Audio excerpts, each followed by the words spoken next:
बात करेंगे उस्मानी थप्पड़ के बारे में, जिसे आपने इर्तुगल ड्रामा में किसी न किसी को कभी न कभी पढ़ते हुए जरूर देखा होगा।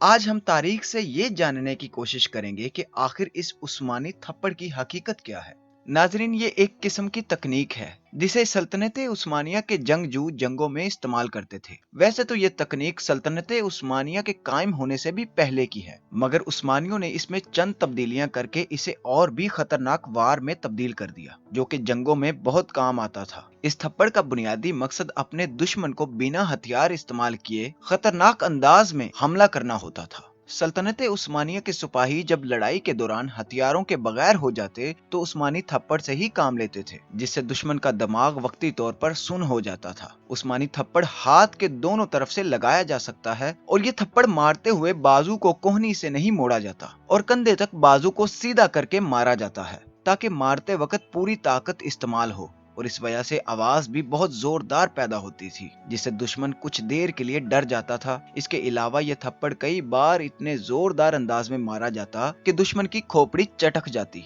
या उसकी गर्दन ही टूट जाती। उस्मानी फौजी हाथों को मजबूत बनाने के लिए बड़े बड़े मार्बल के स्लैब या पत्थरों पर तेल डालकर उन पर मुसलसल थप्पड़ मारते, ताकि उससे उनके हाथों के मसल्स मजबूत फौलाद की तरह हो जाएं। उस्मानी इस एक्सरसाइज को रोजाना कई कई घंटे तक करते, जिससे उनके हाथ ये तकलीफ बर्दाश्त करने के आदी हो जाते। फिर ऐसा वक्त भी आता कि उनका ये थप्पड़ कई बार हेलमेट को भी पिचका देता। ये ट्रेनिंग 2 साल चलती रहती थी। सल्तनत उस्मानिया की फौज का हर सिपाही उस्मानी थप्पड़ मारने की सलाहियत नहीं रखता था। ये एक ऐसी तकनीक थी जिसके लिए स्पेशल ट्रेनिंग की जरूरत होती थी। उस्मानी थप्पड़ की तकनीक तुर्कों में तब इस्तेमाल होती थी जब वो सेंट्रल एशिया से हिजरत करके आए थे, और तुर्की की रियासतों में भी दुश्मनों को इस किस्म का थप्पड़ मारे जाने का रुझान था। तुर्की में जब माहिरीने आसारे कदीमा ने उस्मानी दौर की बाकियात की खुदाई की तो घोड़ों और लोगों की खोपड़ियों और लोहे की हेलमेट पर उस्मानी थप्पड़ों के निशानात मिले। उन्हें पड़ने वाले थप्पड़ इतने शदीद थे कि उनकी खोपड़ी टूटकर दिमाग में घुस जाती थी।